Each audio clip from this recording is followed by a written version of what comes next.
Hi everybody. Today I would like to lecture on a very interesting topic related to memory and cognition, and especially the effect of acupuncture in reduction of memory and cognition in patients with cancer or patients who are undergoing chemotherapy.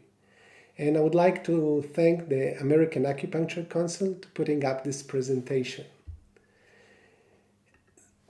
This phenomena of cancer-related cognition impairment or chemotherapy-related cognition impairment are quite known. Sometimes patients describe it as chemobrain or chemofog, which means they have difficulty in concentrating. So different normal tasks, even like reading a newspaper or memorizing, simple tasks, are becoming a chore and becoming a really difficult situation. And the prevalence is very high. I mean, if we see 3 out of 4 breast cancer survivors will say that they had some kind of memory impairment or cognition impairment, and it ranges from 16% to 75% and even more, depends on the cancer, depends on the chemotherapy, and the length and strength of the chemotherapy. There's been few acupuncture studies which are very promising in their result and are very innovative in the way they kind of look at how acupuncture affects this cognition. One of them look at the effect of acupuncture in breast cancer patients undergoing chemotherapy. It took 80 patients, 40 received acupuncture, 40 were in the control group, and it looked at 2 parameters. One was a biomarkers, which is neurochemical peptides, which are released in the brain. The more you have them, they're called BDNF. The higher the BDNF level in the serum level of the patient, the better cognition. The lower, the worse cognition. So it's actually looked at a biomarker that you can see objectively the effect of acupuncture versus the control group. And it took a battery of different tests, like assessment of cognition tests, that the patient had to fill and look at the difference between the patient in the real group comparing to the patients who were just in the control group. And the results were very promising. There's different things that you could see that statistically are different between the group. First of all, in all the tests, the patients who had the acupuncture scored much higher than the patients in the control group. But also the serum level of BDNF, these biomarkers, were much higher in the patients who receive acupuncture comparing to the control group. And when you compare both, there was a good kind of relationship between the higher BDNF level and the higher score in the tests. So this is showing that this biomarker has significance, and potentially it's another way to understand or later on to research how acupuncture is affecting the brain and affecting cognition, not just in this group of cancer patients undergoing chemotherapy, but generally, even in the general population. And in the control group, there was no significance different on both, not on the BDNF and not on the scoring for the tests. So the conclusion was that acupuncture therapy is an effective treatment for chemotherapy-related cognition impairment in breast cancer patients, although we need to look deeper into the mechanism and look how the BDNF has affected in this group.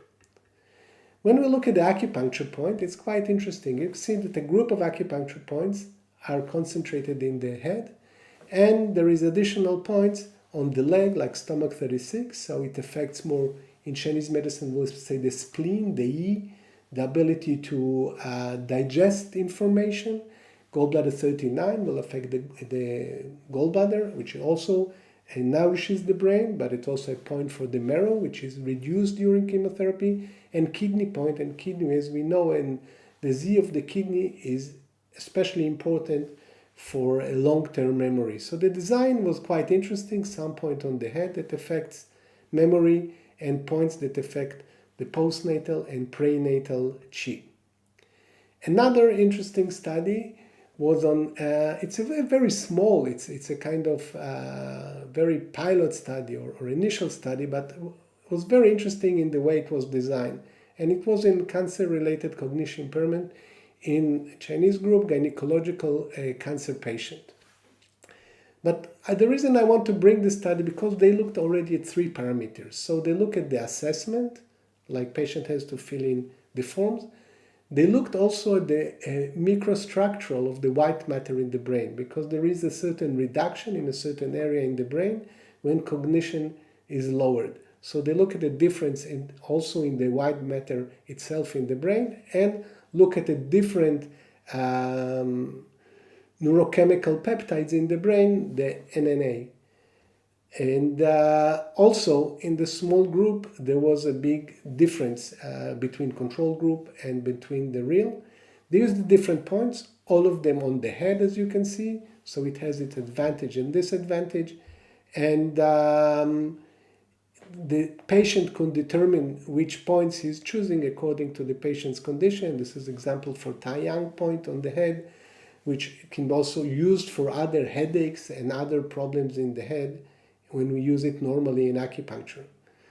And the results were very interesting because, again, there was a better scoring on the test, although the group was very small, but also there was a difference in this microstructural side of the brain that is related to cognition, especially at the hypothalamus. And the BDNF, the NAA level was also higher. So also this peptide, which you can isolate from the serum, was higher. So we are moving into kind of a new era of research. And first, let me say a word about acupuncture and cognition and memory. In acupuncture, we look at the body, mind, spirit approach. So in the body, it very much relates to the kidney and to the jing, and the strength of the body and the vitality of the body. The stronger the vitality of the body, the better the memory. On the mind level, we'll look at the yi, we'll look at the spleen, we'll look at the different aspects of ability to think and to kind of assimilate memory and bring things from memory. But additionally, in Chinese medicine, which is not difficult to put in research, we also look at the spirit, at the Shen, and the heart, which gives this kind of coherence of self-awareness and general coherence. Although, we can, when we look into chemotherapy, we need to look also in other aspects of phlegm and toxins, I will touch on in a minute a little bit more. So now we are looking at a different paradigm of research, when actually the researchers look at the body of, like in functional MRIs, we look at brain structures, biomarker pathways, and different neurobiological systems which are affected by acupuncture. On the mind, patients will do the cognition tests and can be compared, but still hopefully in the future we'll also give space to something which is more, in Chinese medicine we'll say the spirits, the presence, the ability of self-awareness and being kind of in a good awareness, not just for cognition for tests. So this integration of Chinese medicine into especially oncology has a very promising future. I would like to mention that we are looking at very much at the skills that acupuncturist needs in order to treat cancer patients. And in the TCM Academy, we've developed a very unique and international course, very deep course that looks into the core competence that one's need in order to treat cancer patients. And as you can see, like cognition and memory is just one aspect. Chinese medicine, and especially acupuncture, has been shown with evidence to help in many other conditions. And when we are looking at teaching the core competence, we're looking at the Western medicine understanding and research, we're looking at the Chinese medicine understanding, and also generally we can look at the evidence that are available there and see how we can conclude for evidence. So in this International Oncology Acupuncture Certificate course, we go deeper into understanding this and covering many conditions, especially many conditions that there is already evidence for them, helping acupuncturists to become well equipped to treat cancer patients. So we look at different conditions such as pain, nausea, vomiting, fatigue, dry mouth, and a big list of others in order to equip acupuncturists with the best knowledge and the best core competence to treat cancer patients.